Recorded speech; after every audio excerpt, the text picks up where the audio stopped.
علی عبدہ الکتاب، اپنے بندے پر، حضرت محمد صلی اللہ علیہ وسلم پر. پھر آیا یعنی کہ خاص اسپیشل. کون سی کتاب؟ الکتاب، قرآن پاک کا ذکر ہے.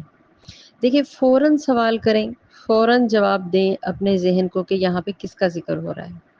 تو تعریف ہے اللہ تعالیٰ کے اس کے احسان پر کہ اس نے نبی اکرم صلی اللہ علیہ وسلم پر ایک بہترین کتاب اتاری. الحمد للہ الذی انزل علی عبدہ الکتاب. کتاب، اس کو بھی دیکھیں، کتاب دیکھیں یہ ہے لفظ نکلا کتب سے.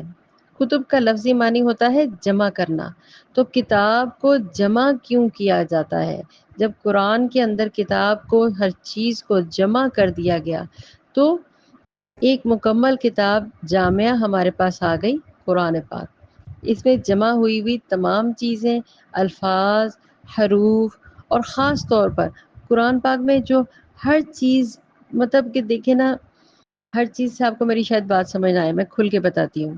علوم، تمام زمانوں کو، تمام مضامین کو، تمام سائنس کو، بایو کو، ٹیکنالوجیز کو، میتھمیٹکس کو، گرامر کو، ایون کہ ہم آج سائنس کے ذریعے قرآن کو جان رہے ہیں. تو ہر چیز کو جمع کر دیا گیا، تمام علوم کو. ایون کہ آج سے 1400-1500 سال پہلے کے زمانے، جب دنیا قائم ہوئی، اس زمانے کو، اس لمحے کو، والعصر، ایک ایک وقت کو، تمام ٹائم کو، ٹائم اینڈ سپیس کو، ایون کہ معراج کا واقعہ. اب میں کتنی تعریفیں بیان کروں، سبحان اللہ. فبأي آلاء ربكما تكذبان.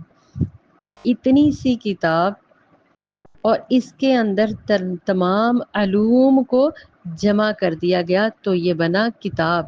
دیکھیں قرآن پاک کی اتنی خوبصورتی ہے کہ ایک ایک حرف کے اندر اگر آپ کہیں نا تفسیر تو انسان ڈوب جاتا ہے.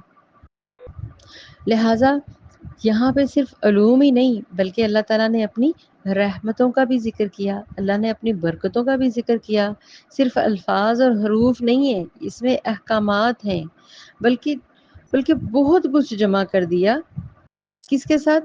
علی عبدہ، اپنے بندے پر نازل کیا.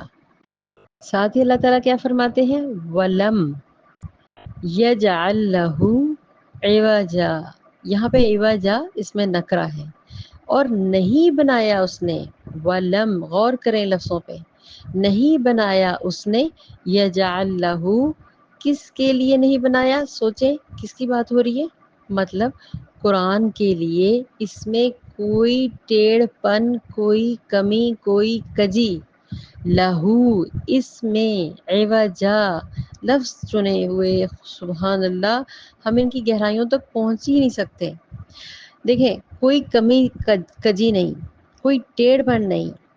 ٹھیک ہے، جب آئے لفظ نا عوجا، مطلب کوئی کجی نہیں، تھوڑی سی بھی کمی نہیں رکھی گئی، ذرا سا بھی عوج نہیں رکھا گیا، پیچیدگی نہیں رکھی، کوئی ٹیڑھ پن نہیں رکھا.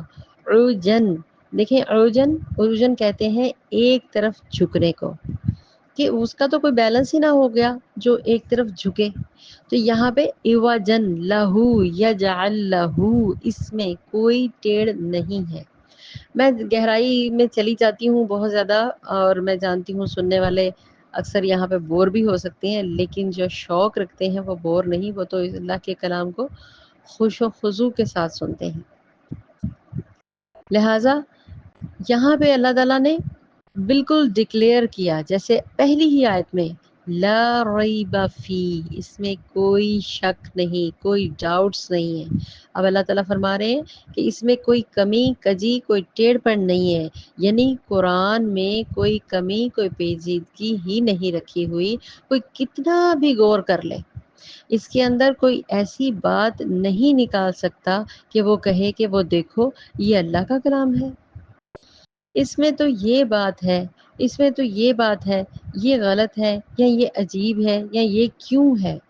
آج سائنسدان آپ دیکھیں آپ سب بلکہ جانتے ہیں انگریز سائنسدان ڈھونڈ ڈھونڈ کر ایک ایک حرف پر، ایک ایک آیت پر اس کا مطلب نچوڑتے ہیں، اس کا مطالعہ کرتے ہیں اور پھر نکالتے ہیں اور دنگ رہ جاتے ہیں کہ ڈی این اے کا ذکر جو آج بھی سرچز کے باوجود لوگوں کو نہیں پتا، آج سے 1400 سال پہلے اس کے اندر اس کا ذکر ہو چکا ہوا ہے، بگ بینگ کا ذکر ہو چکا ہے، اسپیس کا ذکر ہو چکا ہے، وہاں کے یہ بلیک ہولز کا ذکر ہو چکا ہے۔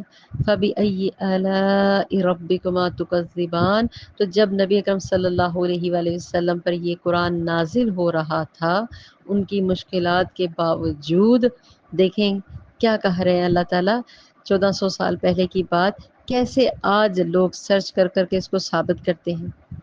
تو لہٰذا جو لفظ ہے نا وَلَمْ يَجْعَلْ لَهُ عِوَجًا، کوئی فساد، انتشار یا انکار کرنے کے لیے بات کرے تو اس سے کافر کہیں، کیونکہ وہ جان بوجھ کے نہیں مانتا، یہودیوں کی طرح اپنی حسد اور اکڑ کی وجہ سے نہیں مانتے تھے۔ تو بات غلط ہو ہی نہیں سکتی جو قرآن میں ہو، قرآن کی بات جھوٹی ثابت نہیں ہو سکتی، وہ ثابت ہو کر رہے گی اور رہ رہی ہے، یہ ہم سب جانتے ہیں۔ جو قرآن نے بتایا وہ سب کچھ آج ہم اپنی آنکھوں سے دیکھ رہے ہیں اور پوری دنیا دیکھ رہی ہے، کیونکہ اللہ کے اس کلام میں کوئی کجی نہیں۔ پھر اس لائن کے اوپر آئیں وَلَمْ يَجْعَلْ لَهُ عِوَجًا، اور نہیں ہے اس نے رکھی اس میں کوئی کمی کجی۔ سبحان اللہ، ایک آیت کے اندر ہی اتنی ڈیٹیلز ہیں۔ انشاءاللہ اگلی آیت میں تھوڑی ڈیٹیلز کم کرنے کی ساتھ بیان کرنے کی کوشش کروں گی، لیکن اس سے کم میں اللہ کی بات بیان کرنے سے قاصر ہوں، کیونکہ وہ تعریف کے قابل ہے اور یہ قرآن پاک اس کا کلام ہے کہ اس میں ہم بولتے بولتے ہی تھک جائیں گے۔ السلام علیکم ورحمۃ اللہ وبرکاتہ۔